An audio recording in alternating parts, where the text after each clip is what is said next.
analyst, retired General Jack Keane. General, let's just start with your thoughts on where we stand. What is it now, day 11, moving into day 12 of this war? Your overview.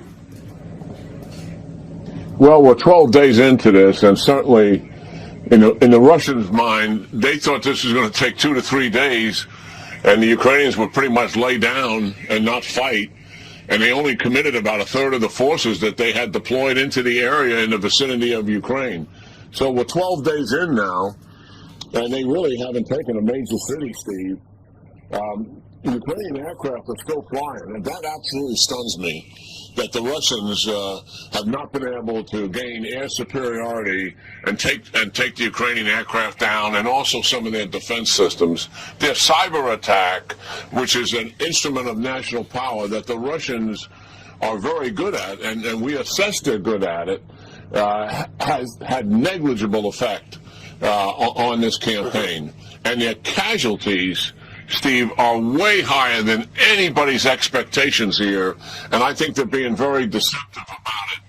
They've had some success in the southern campaign because they want to deny Ukraine's access to the Black Sea and the Sea of Azov, but still, they have a long way to go in that campaign. And the northern campaign, as we all know, which is about Kyiv and Kharkiv, that is stalled, and they have tried to restart it a number of times, and they have not made any consequential progress. What they intend to do is go west and east of Kyiv, encircle the city, hammer it, and force a capitulation of the government. Either they surrender or they kill or capture them. They're not even close to that. It is stunning where we are. Now, 12 days is only 12 days. Wars last a lot longer than that. But given what most of us believed was a significant overmatch that the Russians had, that they certainly would have made a lot more progress than this. This is testimony certainly to the Ukrainians and their determination, but also how much they've improved since 2014 in terms of their military and the leadership that they have. And yes, we are helping them with weapons. I think we can do more, and we've got to do more, because if this lasts longer, they're going to run out of all these tools that are being so effective on the Russians, and many of these tools, like Stingers, like anti-tank weapons, are coming from the United States and NATO allies, and we're going to hear Zelensky screaming for them, because he's going to start to run out of them as this campaign protracts. But let's pick up on that, because a couple of days ago I recorded a conversation with the historian Neil Ferguson. We're going to play a couple of clips of that later tonight.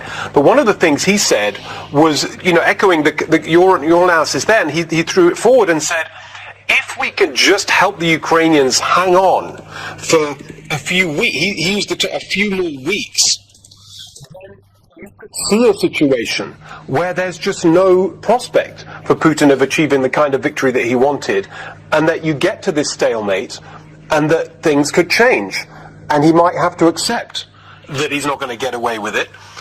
But the key to that is giving the Ukrainians enough equipment so they can hang on for another few weeks.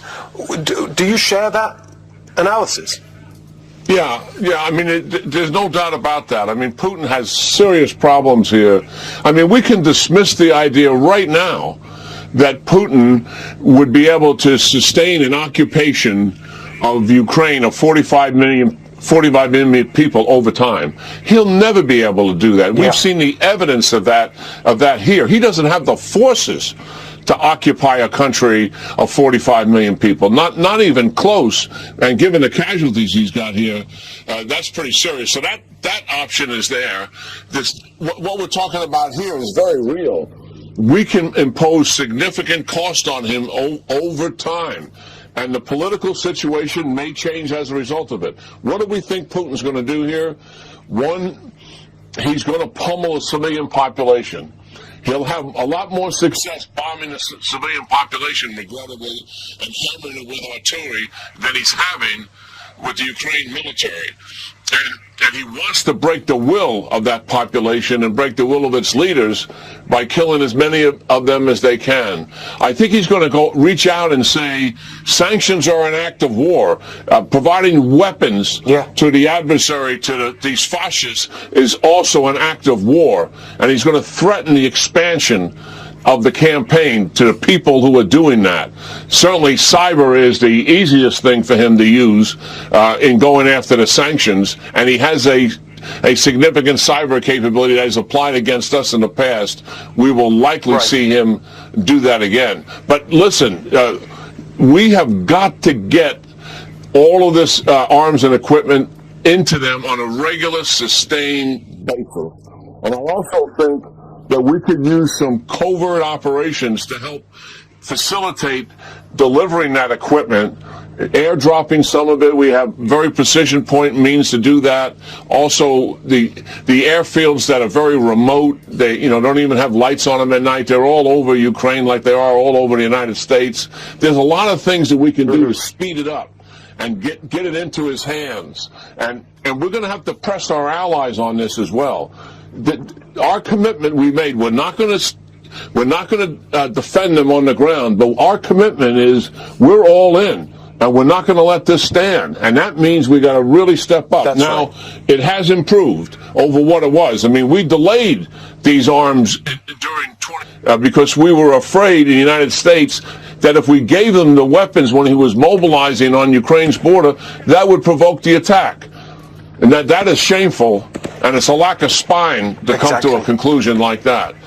So this is very important. I totally agree. The Ukrainians know full well that they're dragging this out over time is much to their favor, to be sure.